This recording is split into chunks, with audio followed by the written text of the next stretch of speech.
to try to do in a very short period of time is walk you through what's been about a decade of research. So I've been an entrepreneur and an investor in the digital space for roughly about 20 years. And in those 20 years, we lived in a perpetual state of confusion. We were always doing stuff where there was no roadmap or no plan. So we got pretty good at faking our way through stuff and started realizing very quickly that as I had experienced building companies before there was a browsable internet, so what we called the dark web then, which has a very different meaning today, right through Web 1, right through Web 2, to where we are today in whatever you call it. The reality is we noticed something very specific, and what I want to talk to you about is the subject matter of a book that will be coming out in about the next 12 months that we're writing live time about this very issue, which is that in 2008, when the recession ended in its wake, we saw something very specific happen, a very fundamental change, something that didn't look like it had looked before.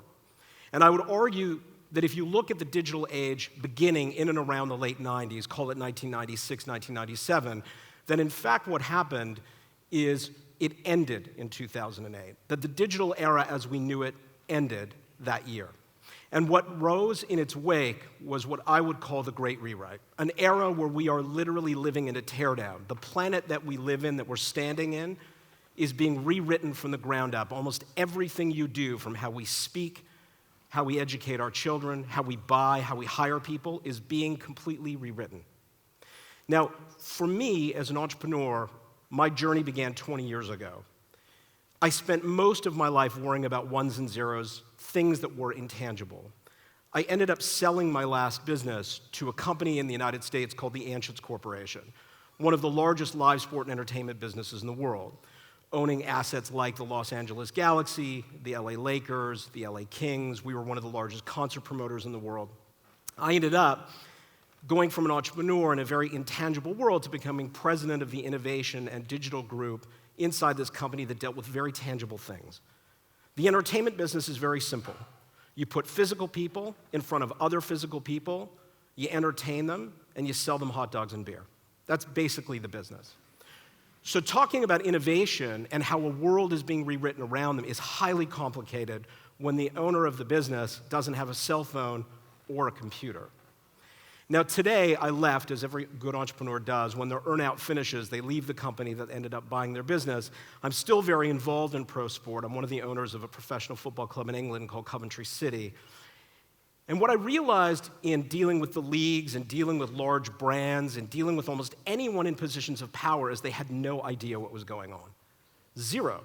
There was this consistent state of confusion where you would talk and they would expect to know something or they would understand it or want to understand it, but in the end they couldn't. And so the whole purpose of developing this book and this theory was to get to a place where we could simply and quantifiably explain what was going on around us in this world that was being rewritten. Now, if you don't understand how the world is being rewritten, just think about this in one sentence, which is today, the largest media business in the world owns and produces no content. The largest transportation business in the world owns no vehicles. The largest telecom in the world has no phone lines. And the largest hospitality business in the world owns no hotels and has no hotel rooms. A completely rewritten planet based on network effect, something very different than the physicality we were used to. And if you want a poster boy for this movement, it would be Pope Francis. As one of the oldest, most difficult organizations in the world in terms of its rigidness, this Pope has become the poster boy for change and rewriting, has physically rewritten the church in less than 2 years. Who would have thought that a Pope would have come out completely changing the power structure from Europe to the rest of the world, to telling Catholics that it's okay not to go to church and be a good Catholic? That probably didn't go over very well in the first meeting of the cardinals. But this is an individual who has taken one of the oldest and most difficult institutions and turned it around, and there is no reason why you can't do the same if he can. Now let me take a step back and talk about the foundation and the fuel of this, which is the internet. It is the driver of what's caused this rewrite. But again, many people struggle to figure out why it's so relevant and why it's become such a big part of our lives. Let me give you a very simple explanation. We have lived as human beings through 5 media revolutions. The first was movable type, the Gutenberg moment, transmitted wire, recorded media, and the one that ruined most of us, television. Each one of these media revolutions is identical. They are exactly the same. They are broadcast in nature, either one-to-one or one-to-many. They're incredibly expensive. You couldn't just go and set up your own television network if you wanted to, and they were all regulated by government. If you fast forward to the fifth media revolution we are living in now, which is the internet, you will see why this is so fundamentally different. It is the first time in the history of our species where we have mass communication on a many-to-many basis, where millions of people can speak to millions of other people with virtually no additional cost to their disposable income. It is quite difficult, if not impossible, for governments to regulate. So why does it matter? It matters because this is the first time in humanity that we have owned our own communication on a global level at mass scale. That's why the internet matters. And that's the foundation of this rewrite. The rewrite, which some people try to compare what we're going through as, is this another industrial revolution? This is not a revolution at all. Revolutions were quite long historically. They took hundreds of years to complete. This is happening in a tenth of that time. There are four main drivers that we are living through that cause this confluence of events post-2008, where I would argue the digital age ended and we began this rewrite. The first is technology. We all understand, as I said before, the internet is the foundation and the fuel of this rewrite. But the technological piece to understand that's causing it to grow at an exponential rate has to do with cost. The tools of innovation for all of the tech we're building is driving to nothing. It's a marginal zero-cost environment. If you think about the most powerful computer in the world in 1975, it would have cost $5 million to build, not to buy. You couldn't have afforded it. It was priceless at the time. $5 million. Today, you had the exact same computing power in an iPod 2 in 2010 for $200. Today, sitting in your purses and pockets, you have more power on your person than NASA had to go to the moon. If you think about supercomputing, which is the modern-day version of things like IBM's Watson, was incredibly expensive. But what's happened that's changed in this growth rate is the cheap access for front-end devices where they can access this supercomputing at very, very cost-efficient levels. To give you an example, in the United States, WellPoint, which was one of the HMOs, just did a huge cooperation and partnership with IBM, and they discovered that Watson, through very cheap and effective front-end means, is 90% effective at discovering and diagnosing lung cancer in human beings, whereas doctors were at a rate of 45%. This computer can diagnose cancer at a rate much faster and much more effective than human beings. Let me talk about human behavior, the second driver of this rewrite. We were virtually the same people for 3,000 years. Since the rise of the commercialized internet in the late 90s, we have changed more as a species in our behavior than in the preceding 3,000 years in just a 20-year period. You are fundamentally different human beings than the people who walked here long ago. Your behaviors are fundamentally different. And if you don't believe how different we are, let me give you one small example. Think about how we behaviorally think about celebrity. Variety did a study in the United States with teenagers to ask them to identify the celebrities that they valued or looked up to the most. On that list, out of the top 10, there was only one Hollywood celebrity. The rest of them were YouTube celebrities. There is a complete generational shift in the way we behave and think about who we see as celebrity and the view and the lens through which we see them. So why did this happen? What we now know through much research coming out of the sociology departments at schools right throughout the United States and Europe is that you are actually two people. That at the rise of the commercialized internet, we followed what science fiction predicted, which is that we bifurcated into two beings. You are in this room, two people. You are a physical person, the person who is typically in face-to-face interactions, and you are a virtual person, the person you are in non-face-to-face interactions. Email, text, social media, everything you're doing where you're not physically face-to-face with someone. And those two personalities are completely different. Often, they're fundamentally in conflict. So why should you care about this? This, by the way, in my view, is probably the most important sociological finding in the last 2 centuries. Marketers need to figure this out. People in HR need to figure it out. Speaking to your own children becomes much easier when you understand this.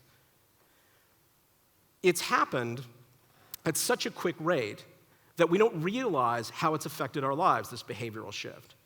Today, why you should care about it is because the average Westerner spends 2/3 of their working day in their virtual identity and not their physical one. Capital markets. This is the scariest of the changes. For 200 years, the capital markets in the United States and Europe protected large business. They protected the GMs and the Fords, the people who basically buttered their bread on a daily basis. If you were to compete or threaten those entities, it was very difficult for you to get any large-scale capital infusion. What has happened in 2008 in the wake of the recession is that the large investment banks realized that when they watched their brother and sister banks go bankrupt, they could no longer rely on traditional industry to make it happen for them. So they created a wall and basically said, we will no longer do this. Now, whether they formally said it or informally said it, you can just watch how things are being capitalized today. You are seeing industries, regardless of what you do, horse and buggies, making hearing aids, digital, it doesn't matter. There will be, without question, at least 2 businesses in every sector that are coming up through the ranks as a disruptor with at least $1 billion in financing. The greatest example of that is Tesla. The electric car is not new technology. There has been a multi-billion-dollar effort to keep the electric vehicle off the road for the last 70 years. So how did this suddenly happen? How did Elon Musk suddenly take Tesla from a multi-billion-dollar effort to keep it from never existing into one of the top 5 auto brands in the United States? And the answer is because Wall Street let him. Because they were no longer prepared to protect the Fords and the GMs of the world. This is a massive capital market shift. The fourth is the rise of the entrepreneurial class. This is important to understand. We used to live in an era that was about jobs and jobbers. Your parents went to work, stayed there for 30 years, got the gold watch, and retired. This is no longer the case. Entrepreneurship, which was a phenomenal French word for meaning you were unemployable, in effect now is a position that has changed the entire economy.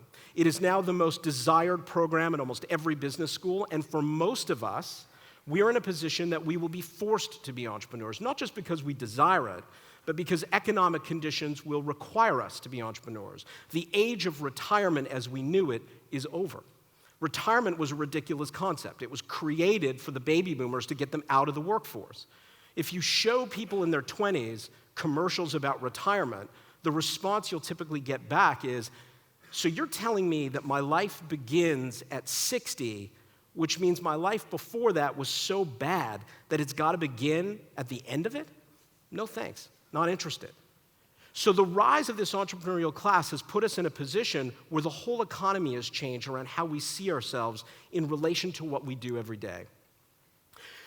So one of the things I wanted to show you is my own personal kind of passion about how we are rewriting the world. In the entertainment business, we took a big step, and the Anschutz Group was one of the drivers behind that.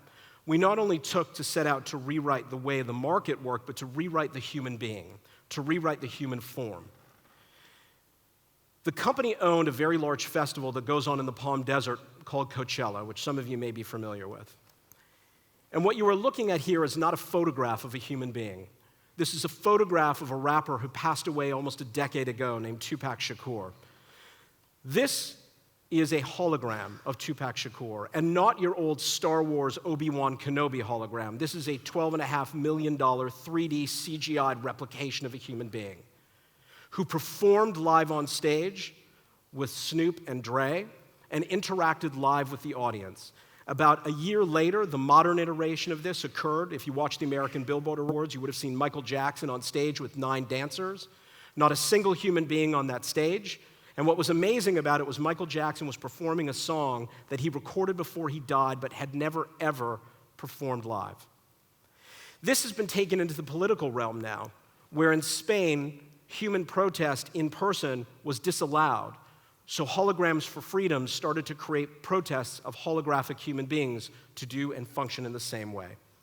So we are functionally rewriting the human form, and we now know that in the live entertainment world, anywhere from 10 to 30% of the entertainment we see will not be live human beings at all. So how does this affect you? In a world that's being rewritten around you, it's important in whatever size organization you live in, not-for-profit, small business, large corporation, government, it doesn't matter. We are moving into the age of the parallel enterprise, which simply means this. Public companies have done this for decades. There's the business of the public company, and there's the business of the company, and they're often very different. Every organization is now going to be required to run this parallel enterprise. R&D and research is never going to be, again, stuck in the basement with a bunch of guys in lab coats working on projects. You are functionally going to have two organizations at any given time. And there will be a perpetual road race, whether it's the traditional old core competency organization or the new one that's figuring out the future that's going to let you know where you're going to win and win the war. So while I can't give you the roadmap of exactly what this is going to look like, I can tell you for sure this is going to be one hell of a 365 days. Thank you very much.